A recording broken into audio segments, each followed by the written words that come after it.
Hello my little pumpkin seeds. Today I'll be showing you how I made this beautiful staff. As I go along, I'll be sharing the materials I used, and everything will be in the description as well. The inspiration for this project came from my dad.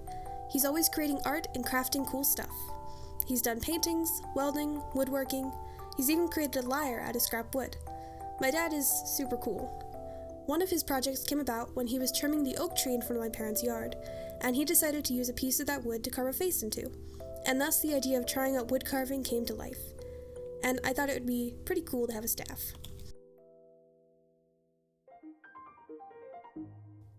So, let's begin. The first thing I had to do was design what I wanted the staff to look like when I was done. As you'll notice from these drawings, it kind of looks like a broom at the end. When I was designing these, I wanted to make the staff so that I could attach a broom skirt to the bottom of it to make it look like a broom. But by the end of the project, I realized how much I liked the staff as it was and didn't want to further damage it. I ended up choosing something similar to this design here. I thought it would be cute if it sort of resembled my favorite wand, but I also wanted it to spiral towards the bottom. What I started with was this 5-foot pine wood rod I got at Lowe's. Knowing what I do now, I would not get pine wood to carve again. However, this is what they had available at the time. I'll put a note in the description about what kind of woods are easier / better to use if you are hand carving them. They sell these wooden rods at about 10 feet, so I asked someone to cut it for me in the store. Pro tip, if you ever need help in a hardware store, just ask the nearest dad around you and they'll be happy to help. Unless you are a child or a small ageling, in which case, don't talk to strangers. Where are your parents?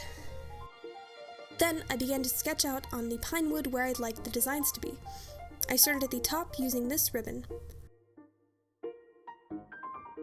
I wrapped it around the staff, then traced around it with a pencil.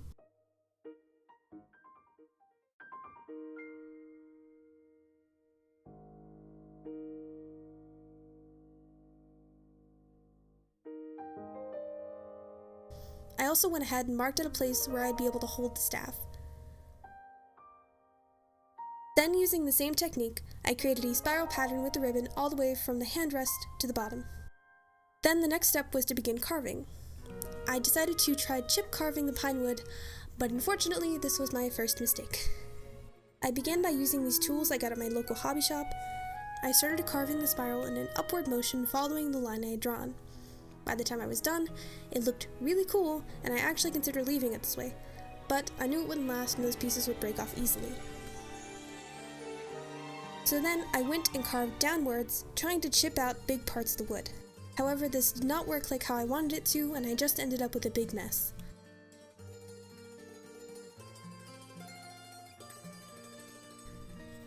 So the next step was sanding.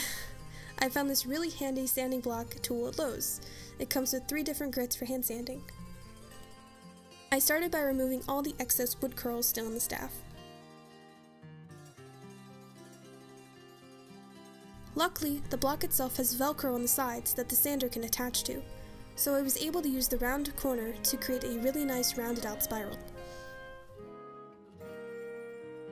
This step took the longest amount of time because I had to undo the damage I had done with the fantastic chip carving idea. I started out with the largest grit, 180, and went down to the smallest grit, 220, to smooth everything out. This process took the longest, however it was actually really relaxing. I wish that I had started with sanding instead of trying to carve it, because then it may have not taken so long to get the shape I wanted.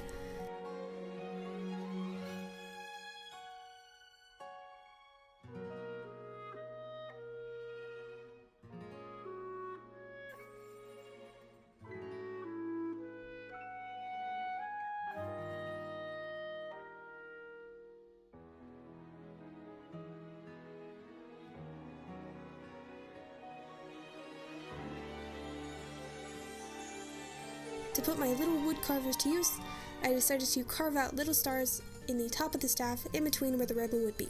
First, I drew little stars with pencil. Then, I followed the lines with a flat chisel.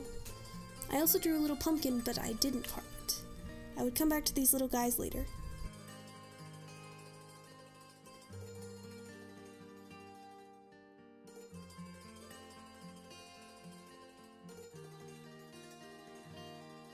I also decided to use a wood burner to burn the outlines of the ribbon on the top, the stars, and the pumpkin. I used a respirator while I wood burned the top. For this, my best recommendation is to take your time and don't get discouraged. Think happy little accidents and move on. I was super happy with how wood burning the designs turned out, and this is when I really felt like I was making progress.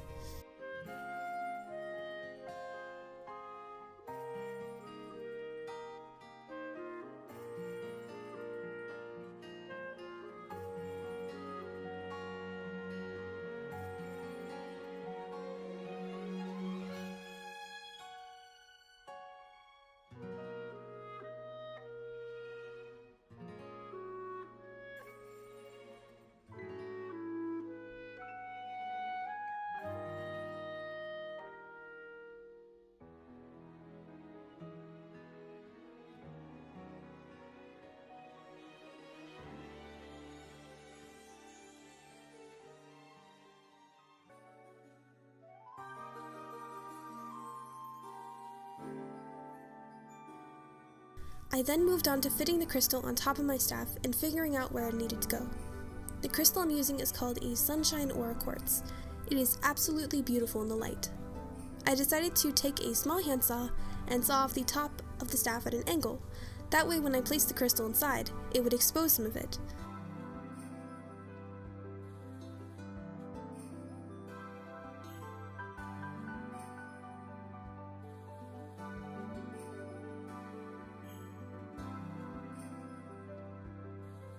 Then I began to carve out where the crystal would sit. This was a long, tedious process of switching between using a carving knife and the sanding block.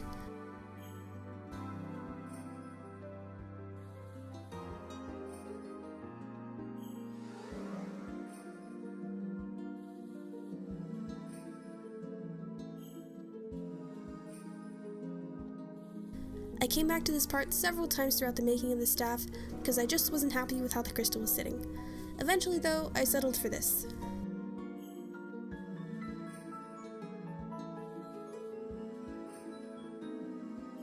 Finally, after I was happy with all the wood carving parts of this project, it was time to stain the wood. Now, pine wood is a little finicky to stain in that it requires a pre-stained wood conditioner before you can apply any actual wood stain. What the pre-stain does is it evens out the grain and allows the wood stain to penetrate the wood evenly so that there are no splotchy parts when it's done. I will come back to how to apply wood conditioner after we get through all of my many wood staining mistakes. The first go round I used Minwax's wood conditioner, Rust-Oleum's Stain Plus Polyurethane Wood Stain in Black Cherry for the bottom, Minwax's Wood Stain in Pickled Oak for the top, and cheaper brushes I got at Walmart. Mistake number 1. I should have not gotten this product. This is a wood stain plus polyurethane 2-in-1 product that allows you to finish your project without any top coat. However, this is not what I wanted. When I first began to apply this, it was extremely thick, almost like paint, and as I was applying it, I realized that all of the bristles of my brush were being pulled out and sticking to the staff. This is what I get for buying cheap brushes. But I decided to stick with it and finish the job. The can says to apply 2 coats, but after the first one, I was not impressed. I think this product would be better for something that needs to be done quickly, like a set piece for a play or something that people wouldn't really see up close. However, at that point, I would probably just use paint. The glossy top coat made it look really cheap, and I was not happy with the finished product. Mistake number 2. Using the super light wood stain on a light piece of wood. I'm actually not sure what sort of wood this stain would work on, but it nearly made no difference on my pine wood, which honestly, I don't know why I was surprised. Moving on. Mistake number 3. Not having a proper place to stain wood at. I tried to do this in my kitchen with the tile flooring, so if anything spilled, it wouldn't get on the carpet, which was the only good thing about the setup. I placed the staff down on my clothes drying rack, thinking I could easily rotate the wood on the setup to try to paint all the sides at once, but I was wrong. It slid all over the place. Don't do this. So after a few days, I took another look at the staff and decided to sand everything and try it again, which, if I may complain about the 2-in-1 stain polyurethane again, you can see it did not penetrate the wood at all. I can almost peel it off if I wanted to. Never buy this.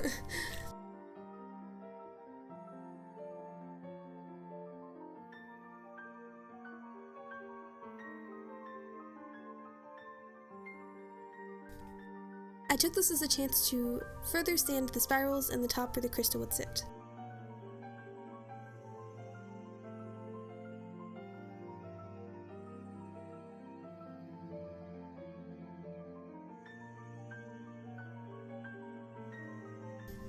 On the second go-around of wood staining, I chose a set of different products. Keeping Minwax's wood conditioner, I added to the arsenal Varathane's Wood Stain and Barn Red for the bottom, Varathane's Wood Stain and Black Cherry for the top ribbon parts, Varathane's Wood Stain and Stun Bleached for the top in-between parts, Minwax's Satin Polyurethane for the top coat, and I also used cheesecloth to apply the wood stain. Alright, here we go. How to apply pre-stained wood conditioner. Every brand will be different, but for Minwax, you apply the pre-stain with a brush, let it sit for 5 minutes, then apply your wood stain within 2 hours. Take your time when you apply the wood conditioner so that you don't miss any parts that you will be staining. This is super important if you're staining light colored wood. Because I stained the staff in parts, I only applied wood stain to the bottom at first. Next, I applied Varathane's Barn Red wood stain. The color was amazing. As soon as I applied it to the wood, I knew it would look awesome. This was definitely my favorite part of this process. How to apply Varathane's wood stain. First, you apply it kind of thickly with a cloth, and don't miss any spots. You let it sit for 2 to 3 minutes, you remove any excess with a cloth, then you let it dry for an hour. Then sand it lightly, reapply another layer, wait 2 to 3 minutes, remove excess, then let it dry for 4 hours, at least.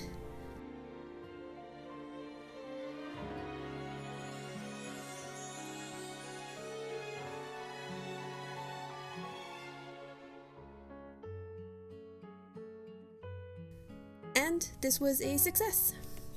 I was super nervous about sanding it, but I needed to even out the grain that had risen. I used 22 grit, and a very, very light touch. I know it might seem scary, but you won't ruin your work, it'll be okay. I call this next process staining in parts for insane mages. For the next part, I needed to mask the top. Make sure to use painter's tape, because then it won't leave a sticky residue on the project if left for a long time.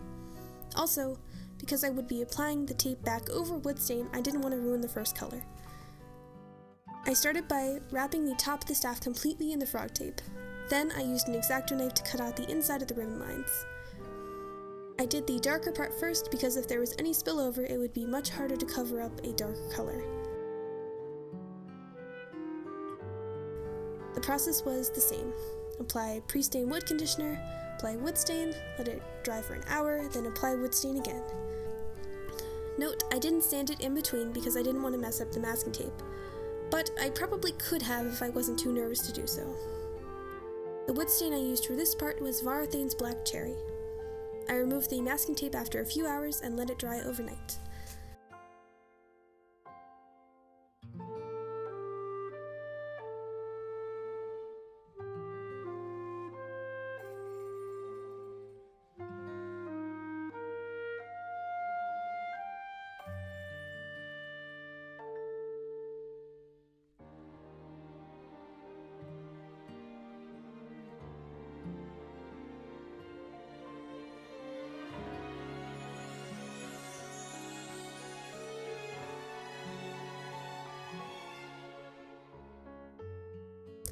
I then wrapped it in painter's tape again, then used an X-Acto knife to cut out the other parts. I left the pumpkin covered up because I wanted to leave it as the pine wood color so it would stand out. The wood stain I used for this part was Varathane's Sun Bleached. It has a really cool grayish look to it and made it almost look like driftwood.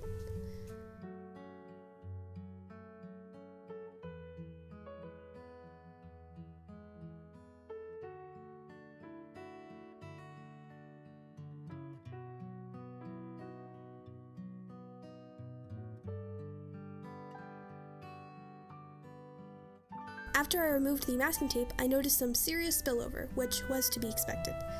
I used a wood finish marker in Mahogany, gently dabbing the marker over the sun bleached spillover.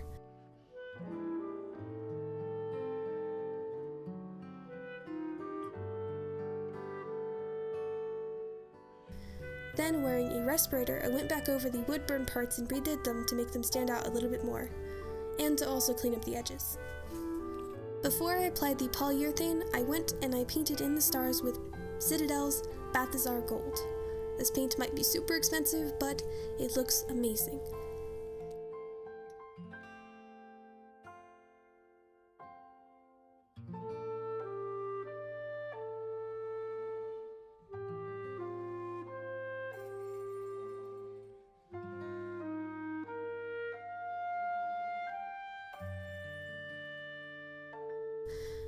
Next was to apply polyurethane, and this is where the magic happens. Kind of. I didn't want the final product to be super glossy, so I went with Minwax's clear satin. How to apply. First, apply a thin layer, let it dry for 3 to 4 hours, sand it lightly with 22p grit, reapply a thin layer, then let it dry for at least 6 hours. There was a lot of waiting when it came to this project, but it was absolutely worth it. The piece looked so much better than I could have imagined with the top coat on. Everything was really pulled together. Then came the final part, attaching the crystal.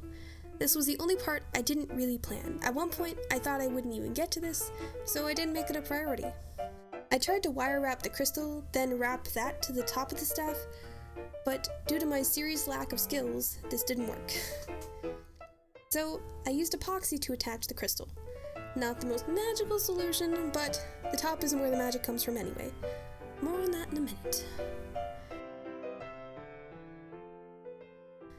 So I had these leftover pieces of copper wire sticking out of the sides. I tried to wrap these around the staff and crystal, but I didn't really like how it looked. So I thought about the flow of magic and what it would look like if magic was swirling around the crystal. And I came up with this. I think it's really whimsical and magical looking, and I hope that I conveyed movement. So now, the magic part. The project is mostly done, I just had to power it. On the bottom of every staff, at least in Avalor, there is a copper cap. This is where all of the magic actually comes from, and this is what makes the staff enchanted. So I bought the 1-inch copper cap off of Amazon, and sent it to my friend in Avalor who does this for a living.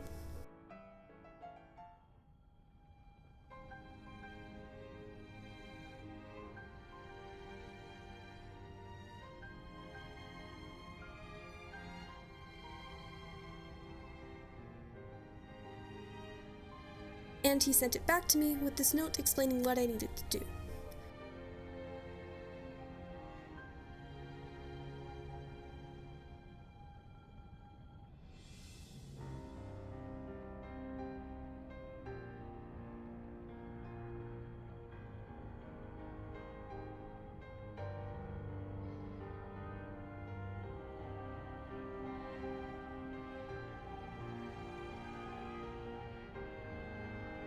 What's really cool is if you look inside the cap, you can see a magical portal.